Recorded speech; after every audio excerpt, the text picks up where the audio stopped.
Hiç sen değil mi bu Hristiyan adeti? Oltayı attı mı seni sömürmeyince kadar öldürmeyince bırakmaz. İsterse kaldırır, niye kaldırmasın? Bu kaç tane arkadaşımın evini sattı. Nasıl yani böyle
Yılbaşının dinimizde, İslam'da kesinlikle ve kesinlikle yeri yoktur. Bu kazanılan milyonların hiç kimseye bir hayrının olmadığını tarih de bize göstermiş, geçmişte de örnekleri vardır. Yalnız önemli olan şudur ki biz gerçekten İslam'a aykırı ne varsa, Allah'ın yasakladığı ne varsa bu yılbaşında Müslüman bir ülkede böyle pervasızca meydanlarda sergilenmesine karşıyız. Olmaması lazım, olmaması gereken bir şey. Yılbaşıdır, Noel'dir, bunlar gerçekten örfümüze de, adetimize de ve dinimize karşı olan şeylerdir. Aykırı olan şeylerdir, maneviyatımıza aykırı olan şeylerdir. Ve bu kazanılan milyonlardan da hiç kimsenin hayır görmediğini biz biliyoruz. Bu para, toplanan para da zaten mazlumların, fakirlerin, daha iyi yaşam şartı yaşamak isteyen insanların bir şeyleridir bu, hayalleridir, yaşam hayalleridir. Bu dünyaya yönelik hayalleridir. Aslında bizim hayallerimizin ahiret için olması lazım. Ama maalesef devlet eliyle yapılması ayrı bir acı veriyor bize. İnşallah düzelir bu, insanlarımız uyanır ve bu yılbaşı denen rezaletten kurtuluruz. Bizim dinimiz İslamiyet'te yılbaşı kutlaması yok. Bizim dinimizle de alakası yok. Evet. Bildiğim kadarıyla Hristiyanlıkla ilgili bir şey, yılbaşı kutlaması. Onun için de İslamiyet'te yeri yok. Gene şimdi İslamiyet'i yaşayan bir ülkede yani böyle şeyler olması normal değil. Ha, ne olur yabancı ülkelerde belki olabilir. Onların kendine ama bizim inancımızın hüküm sürdüğü bir ülkede yani böyle bir şey olması normal değil.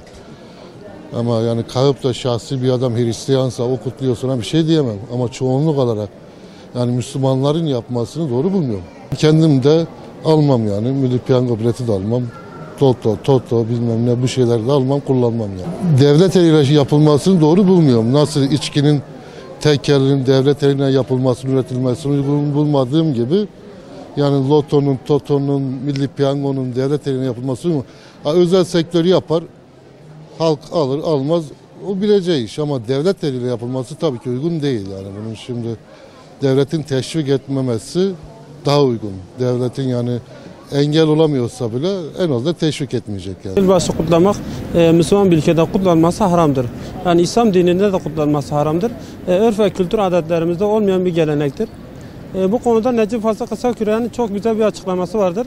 7 tane Hristiyan bir taneye ortak olmadıkça yılbaşını kesinlikle kutlamıyorum diye bir açıklaması vardır. Zaten bu mevzuat gereğince açıklanmış oluyor yeterince.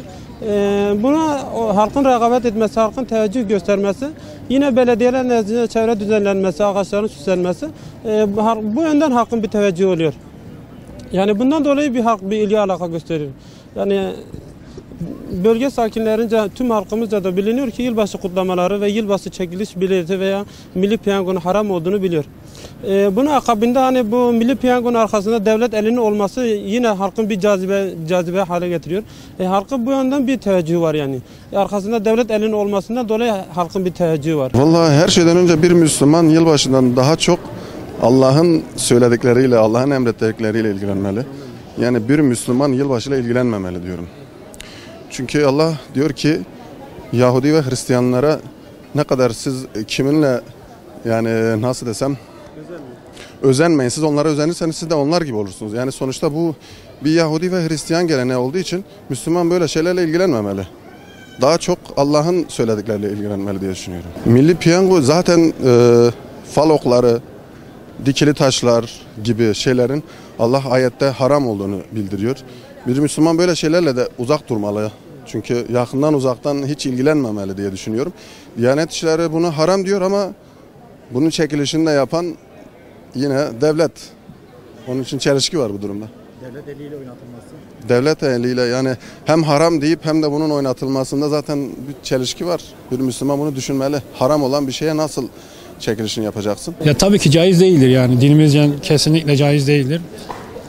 Yani Müslüman kardeşlerimizin kutlamasını istemiyoruz. Ya tabii ki dinimizce haram. Kumar, iddia, bu tür şeyler haram yani. Yani zaten bu kitapta da yazıyor haram olduğunu. Yani bizim Müslüman kardeşlerim yani zaten devletin de buna izin vermemesi lazım bu tür şeylere. O da bence yani Türkiye'de herkes bir merak içinde. Nasıl söyleyeyim? İşte herkes bir merak için, hayal içinde. İşte çıkan paradan işte şunu yaparım, bunu yaparım, bunu alırım, şunu ederim. Hep o hayalden yatıyorlar. Ama haram olduğunu bile bile de yapıyorlar. Yani aslında yapmamasalar daha iyi olur. Vallahi yılbaşı kutlamaları dinimizde yılbaşı da bir şey yok. Gün Allah'ın günü her gün bir gündür. Yılbaşı yok yani. Dinimizde yılbaşı diye bir şey yok arkadaşlar. Yani bunu kesinlikle bir kafaya koyalım yani. Yılbaşımız yok. Allah'ın günü her gün gündür. Eğer yılbaşı kutlayacağına vatandaşımız namaz kılsın, ibadet etsin, Kur'an okusun. Yılbaşı günleri daha güzel olur. İbadetle, namazla, Kur'an'la yılbaşı budur yani. En güzel Allah'ın hoşuna giden, Allah'ın zikrinden giden yılbaşı budur yani. Benim yaşım 45. Ben bu yaşa geldim ne bir yılbaşı bileti aldım, ne sayısal oynadım, ne piyango çektim. Allah onlara bize nasip etmesin. Cenab-ı Allah veriyorsa eğer bize verecekse helalından versin. Biz haramdan gözümüz yok elhamdülillah. Milleti aldatmaca, kandırmaca, üçkağıtçılık gibi bir şey yani bu bilet. Ya bir çıkacak gibi bir kaye yok. Milyonlar, trilyonda bir tane adama ya bir tanesine çıkar ya iki tanesine çıkar. O da helal değil yani. Ben helal görmüyorum. Yılbaşı kutlamaları dinen caiz değildir. Kutlanmaması hayırlıdır. Hristiyanlara özenmek bizim adetimiz değil. Bize hoş olan bir şey değil yani.